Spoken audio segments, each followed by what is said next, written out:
Hello, this is Gene. First, before I get to this new video, I do want to thank those who've actually watched my video about Gary Neville. I thought it was very unbiased when it comes to Neville. I talked about him as a great player for Manchester United, a legend of the team. But I was critical of his stance, and I try to give some examples of why I think he feels that way. Again, I don't think he's a bad man. I just think he's just naive, and over the years, I think he's become so smug and being a classical elitist type of figure that he probably would have never wanted to be when he was a kid. And I brought that up as well. The idea that he has, I'm sure he's got family members or people he's known when he was young, would not recognize what he's become. So, thank you again for watching that. I got over 1,000 views. That's good for me. I got more people subscribing to me. They might find some information or videos that they may not agree with on my channel. I'm kind of out there on some things, but most of all of them is based on my personal experiences and factual information. So I want to talk about something that's happening in the United States. The last couple of days, there's been text messages on a discourse type of chain mail type of thing that were discovered, but they weren't discovered.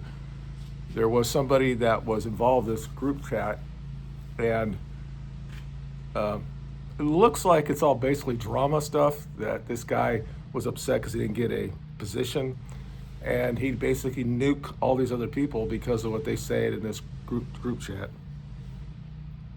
So what I'm going to do is trying to explain to you how young men actually think. And there is some of the little moron, I can't say the word. It's called the Young Republicans, right? But there are people in this organization that's well over 40 years old. But most of the people that have been impacted by it, the ones that have lost their jobs, that got canceled about what they posted, are people that just got out of school, college, or maybe they've been out for a couple of years. They probably right under 30 or lower. And I still consider them a young man because I'm 60. So I would look anybody, I mean, they could be my kid, right? So to me, they'd be a young man. And certainly when I was 30, that was before I got married. I mean, it was right about that time that I started to date somebody that I ended up marrying. And thank God we're still together after these years. We're going to be celebrating our 30 years next year. And hopefully, depends on what happens in England or in Ireland, we're going to celebrate over there. The reason why I had a lot of people respond to me, and I will listen, and I'll go back to that video before. There were a lot of bad comments that people didn't really listen to my video. They got upset because I called them out, right? So I have maybe 15 really good comments. I had probably the same amount as negative, but it was not talking about what I was bringing up and why I was wrong or right. It was insults, and because I was American, so I have no idea what it lives to be in Britain, And obviously, early in the video, I talk about my kids was born over there. I was there for almost 4 years.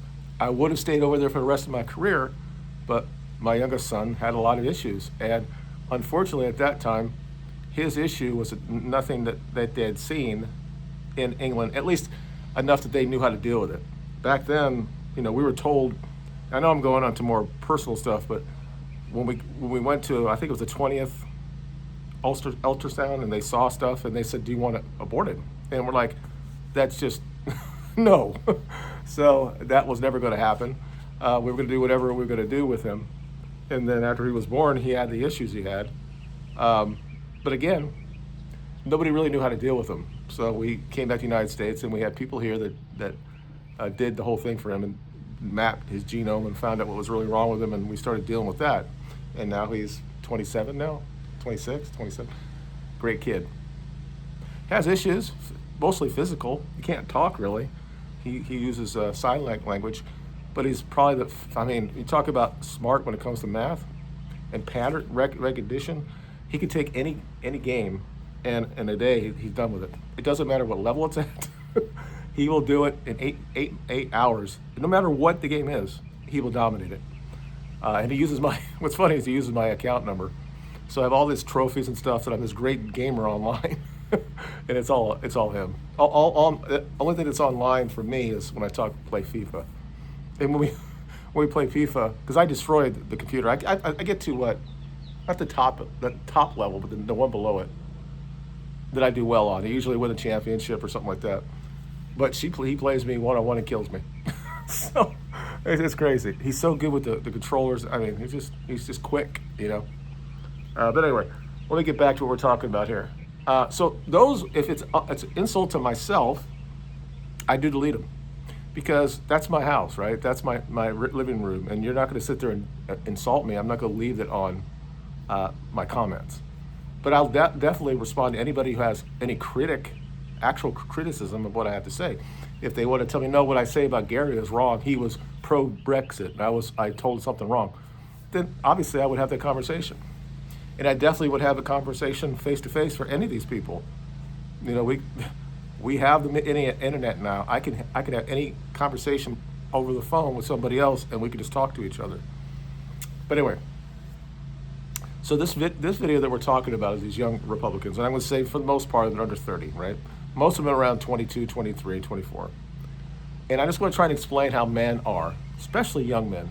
I grew up, most of my young adulthood after 18 was in the military. Now I wasn't in the military, I wasn't in the Marines, and I wasn't in the Army, I was in the Air Force. And I'll just say the difference between those is somewhat stark. The Army and the Marines probably don't say certain things. But they will, obviously, when they're drunk or something, they will say things to each other, they'll egg each other on, and we do that in the Air Force. But the Air Force is usually, and I hate to differentiate, you know, I'm not gonna say we're more intelligent, because we're not. We don't have the same type of makeup of a lot of the Army guys. You know what, I'll say this. Marines is a totally different level to me, because they are also physically better than us, and a lot of them are very smarter too. They're very smart as well. So Army's totally different. You know, I'm not, you know, whatever. I'm not gonna disparage any of the servicemen, because what they do is more important than a lot of things I did in the military. But I'm just gonna say this, as men, and this is why I want to talk about this during this video, is that not is it because they're all upset because what was said, and I'll explain to you why they're really upset, and I'll talk about the turncoat that did all this and why he did it. And it's really a lot of female energy there. But it's also another way to stop men being men. And I'm just gonna say this, there was a guy that I was a big friend with him, still a friend of him all these years later. He's a Dallas Cowboy fan. But back then, you know, we were about the same age, I think we're about the same age. And we would just continually say shit to each other. And we do it, our problem is that we did it in public. It's public, like on the ops pool or in the day room where everybody's like eating stuff, and we go after each other. And it's banter back and forth, right? In England, we talk about banter between the football fans, but we had it to each other, and it was based on culture. Now, we were both American, but he was, I think, the first generation or second generation Mexican-American that came over. And it was always like, you know, what happened? Did you get your hair wet when you came across the border? And he would say, I couldn't, you know, I'm a normal, I can't jump because I'm a white man. And we used to play basketball and baseball, and we were same level. A lot of these, I beat him most of the time at basketball. Same size as me, which was rare. All of Mexicans are not, again, this is just not stereotypical. They are not the highest, they're the tallest people out there. So he was a good athlete, probably better than me, like in softball, soccer maybe. But we're really good football. I was a quarterback, he was a wide receiver.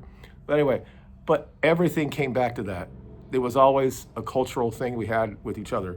You know, and it was on the ops war one night, and there was a commander woman. Now, we had a lot of lieutenants that came out from the Air Force Academy, and they would go to be pilots, and they would wash out, right? There are probably about 20% of the people that go to pilot training don't do well there. And what they do, they put them in the space program. Back then, we didn't have the Space Force now. But back then, they would go to do that or they'd do something else. But a lot of them came to space. And they were already feeling, I don't know, dejected, I guess. But they realized that space also is a good career path. You could still be a general officer. You could still have a lot of money outside of the Air Force, and you're talking about space. I mean, when you really think about what space does compared to somebody in a jet. Now, jet's great,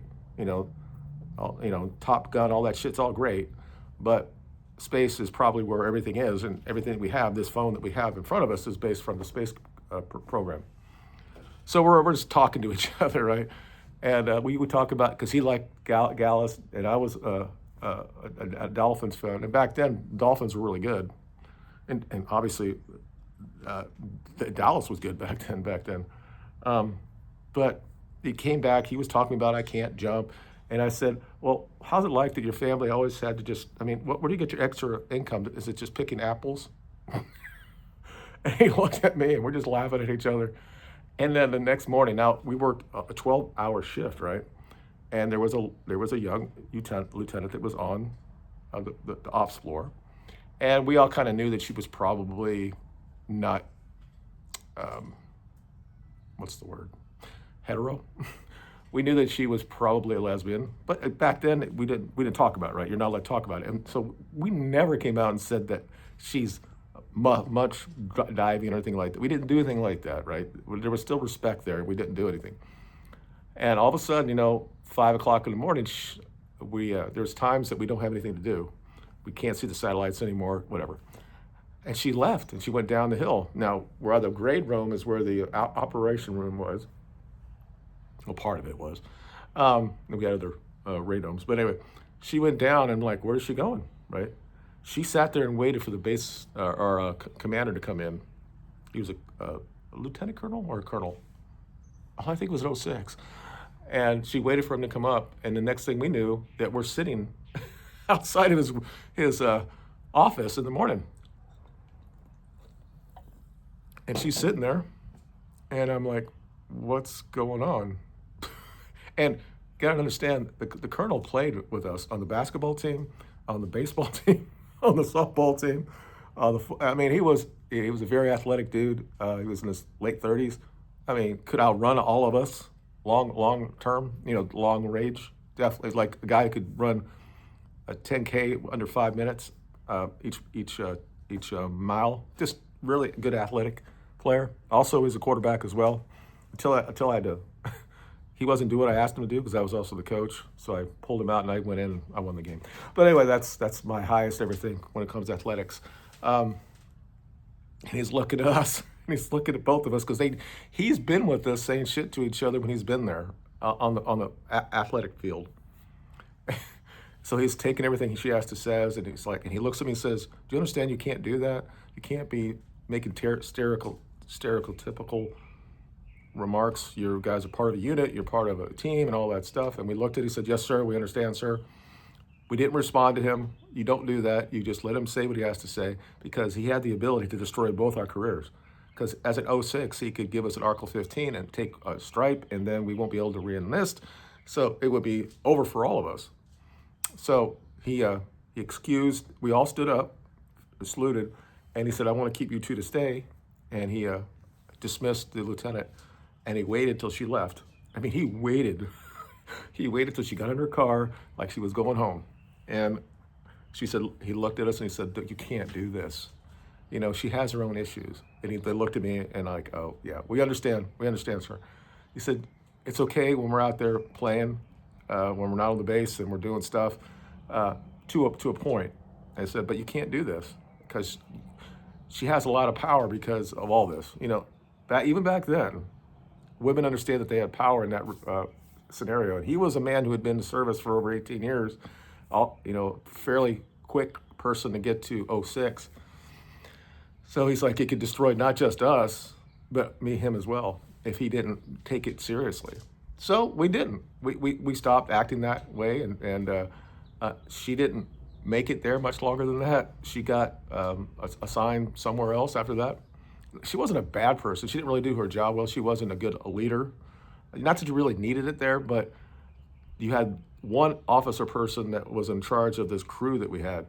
And if she just knew what she was doing, because she had to call out the commands and stuff, she wasn't good at that. She was kind of hesitant, and if you become hesitant, then you might lose what you need to get. But anyway, it's just what I'm trying to get across here is that this is what guys do, right? And when I say that this anti-masculine bullshit, we've been dealing with this for a long time, and it's also anti-white, okay?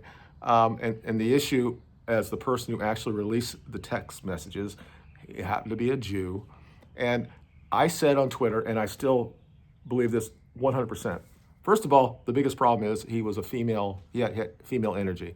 He didn't get what he wanted, and he was upset about it, so he had to do shit like this to get rid of those people so he can get what he wants. There was so much drama going on, and unfortunately now, instead of what we used to do as men in the past, we sit there and just get on each other, shame each other, and then the next day we're fine. Now we have so many men that act like women now, and they do shit like this. And how the issue that got really upset is that what all the headlines are is it says that some of these guys said that they like Hitler. So this had nothing really to do with anything that was racist in it. It was because of all this anti-Semitic stuff that's apparently taken everything over in the United States. That everybody's anti-Semitic. So that's another reason why that got amplified to the biggest thing. And these guys lost everything. Now, this guy should also be blacklisted. You don't do that to other men, right? And the issue is, it was a Jew doing it to white guys. And the Jew will continue to, I hate to say it this way, but nothing will happen to him. But as men, we know what he did was obviously crossing the line. You don't do that. You don't rat out dudes that are just basically having edgy jokes against each other. They've been influenced by certain people online. They kind of think it's funny, right? And that's not like people like Nick Fuentes or Richard Spencer. It's even different than that. We had comedians in the back, Carlin and all these guys were talking shit like this, but they would talk about the Jews. They would talk about how black people do things. And then, of course, people like Richard Pryor would talk about how white people are. And so they're talking about in this little group chat, and all of a sudden things would come up, and you could tell that these are all jokes. And the biggest problem that we have, if you're going to be on the right, again, I said it in my video yesterday, there is no right wing in the United States. There just isn't. Certainly nothing that has any power. There are people that are trying to get involved in certain things that have a different outlook, but I don't think they're actually right wing. So what you have now is all these people coming up and canceling these dudes and saying we disavow him and disavow him and disavow you, and they never looked at the context of it, because somebody said the word "I like Hitler" when it was clearly a joke. It's like right away. You got the media that's run by Jewish people, Hollywood, which is run by Jewish people. And again, you can't say that. These guys can't say that because you lose everything if you do that. When you actually notice that they run everything, then now that's anti-Semitic. And I continually will put this on Twitter.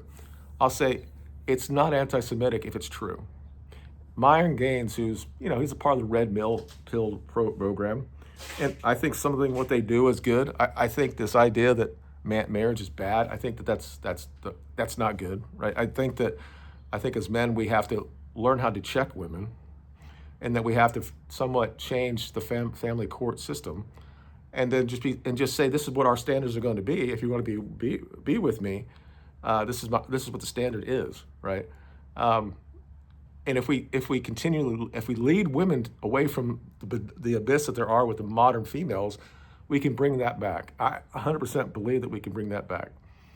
It's going to be that way anyway. I'm just letting you know in the West that Islam will take over, and that's how it's going to be anyway. It's going to have, the men are going to be in a patriarchal system, and women are going to have to be subservient. I'm not saying that in the West we should do that, but we need to somewhat bring it back. Feminism and all that stuff is push it way over to the side, and bring it. And women are starting to understand that as well. Okay, so I don't know what the point I'm trying to say here. This is what happens with my brain. Why was I making that point? Oh yeah, Myron Gaines. Basically, they were saying this guy was. They were disavowing what the young Republicans did, right? And they said that he likes Hitler, and I said again, it was clearly a joke, okay? And I want to talk about personally my whole thing about that personally when it comes to Hitler. Um, but he's like, Hitler was a good man. He saved Germany. They were, I mean, people talk about the depression that we had in the United States was bad. It's not even close to what was going on there. And also the shit that was happening in Berlin and the trans stuff and all that shit, he stopped all that. And it's not like Hitler declared war on Judea. Judea in the 30s declared war on Germany. So this idea that the, the history is it's all out there. If you actually look at it, you can see there are articles in the 30s that said that all of Judea is going to declare war on Germany. And it's not because they were putting people in the camps, because that was not going on at that time. They were upset because Hitler came in and said, you know what we're going to do? We're not going to have the money lenders be in charge anymore. I'm going to give you loans at 0% so you can have a house and you can do something to make the country better. It's socialism, right? And it's socialism that could actually work, I guess. You can be nuanced when you talk about Hitler. You absolutely can be. He was considered one of the greatest leaders of all time, and to the point he wasn't. And that happens a lot with a lot of leaders. So, just my personal experience with the whole thing. Now, I think in the 90s, I was all in, right? I was all into Schindler's List, and I believe the Jews were the most persecuted people in the history of all time. And things happened later in my life that allowed me to actually look at this and realize that we've been pretty much played for the last, 40, 50 years. And when you go back to Holocaust, we're talking about almost 80 years. I'm still hearing people, this Wexter guy, whatever it is, this Jew that outed all these players, all these people, he had a picture of his mom or something like that, or his grandmother, and saying that she was a Holocaust survivor when she was in Italy. I'm like, how is she how they actually change what it means to be a Holocaust survivor? It just it boggles the mind. But when you look about that event and the propaganda after the event, and then what it's actually done to Europe after that, that white people have to be guilty for what I had nothing to do with, and then it's overplayed. It absolutely is. I will still always say this, and I've had conversations with a former revisionist, David Cole. He thinks about 2 million died in the camps. I look at what the Red Cross said. He said about 300,000 had died in the camps. Almost all of those, the 300,000 to 2 million, died of starvation or disease. They are not en masse taken to the gas chambers and then now burned after that. This shit didn't happen at that level. I'm not saying nobody was not killed because they're a Jew, okay? What I'm trying to tell you is that this was overblamed, overblown, and there's proof well before all this that they loved those numbers, the 6 million. They were talking about that well before World War II even started. So these are these things that they use as their symbolization to, I don't say dupe the West. I don't know. But anyway, this woman's in front of my car or my backyard, so I don't want her to get upset because I'm talking about the Jews. Again, it's just my opinion. I believed all of it. I watched Schindler's List and I cried through it. I wanted to defend them. It's like, but then when things happened in my life, I had the ability to actually research things, and I started saying there's a lot of issues here. And when a young man, David Cole, explored that, he radicalized me, but he allowed me to say, oh, there might be a different thing here. And he was on all the TV shows back then, and that's when he actually would talk about this stuff. And now he won't. He's just like Irving did it later on in his life. They've kind of gone back and said, no, this is what really happened. Now it's not really what happened. It's not. It makes no sense. uh, German people were efficient. It wouldn't have been the way that they did it. We know that after the war, the Russians came in and changed things to look like there was that. We knew about the wooden doors. There's no way people would actually be gassed in that. Again, it doesn't mean that they didn't kill people because of the color of their skin or their ethnic background, right? But again, it's not any better or worse than what we've done, what England has done, what Japanese have done. There is no, it's not. It's not. The Ottomans did. It's just not. It's just, we're all about the same when it comes to that. We will kill people to do it just for reasons. So again, I don't sit there and look at Hitler as the greatest of all time, but I think there was a point that he was considered one of the best in the 1900s. He clearly was, until he wasn't, right? And I understand everything why he did what he did early on. I absolutely do. Again, it's one of what you do is you sign a treaty in Versailles, and you think that anybody will never come back and do anything about it. And they did, because they're Germans. But what we know of Germany is no longer the same.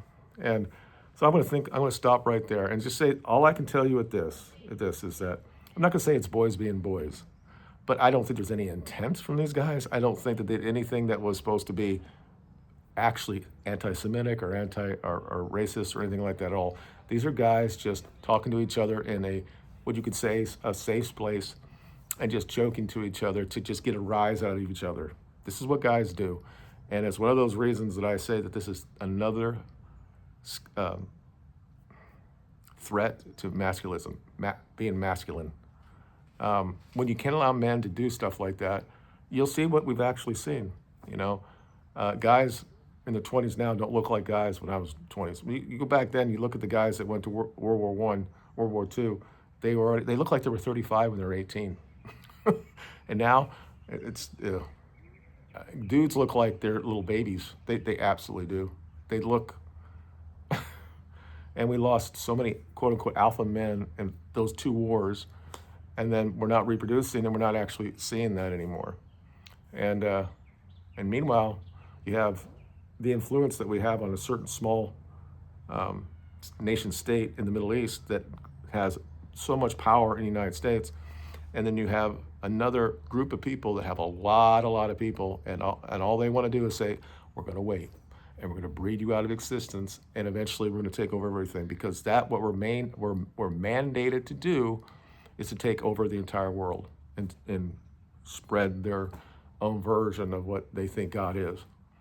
And you say, oh, Gene, they don't really actually believe that. When you actually poll these people, they believe it. And that's why some of them, almost all of them, can't really assimilate to the West. Some do, but most don't, because they know what their calling is. And I don't know really what because there are a lot of secular Jews, right? How many Muslims are actually secular? I don't know how that works. I don't, because a Muslim is not a race.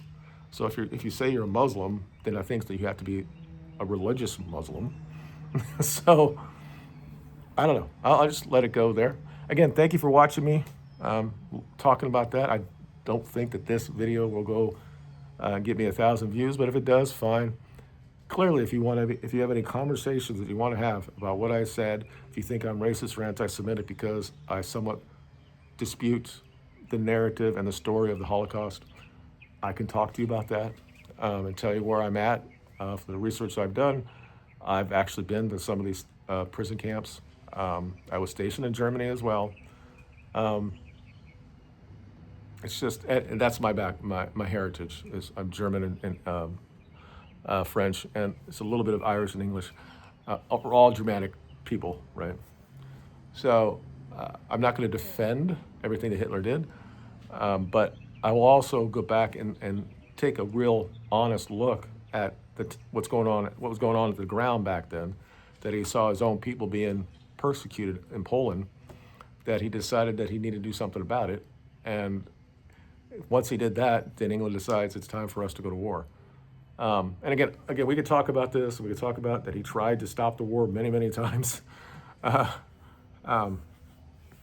Again, this idea that because he did certain things that were violent in nature when he took over the government, even though he was voted in.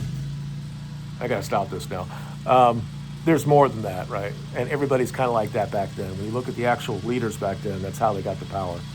But anyway, most areas were under dictators back then. It wasn't like everything was democratic. It wasn't. So anyway, we'll talk about it in the comments if you want to. Again, if you want to share this and like it, fine. If you don't, that's fine as well. If you want to subscribe, fine. If not, it's fine.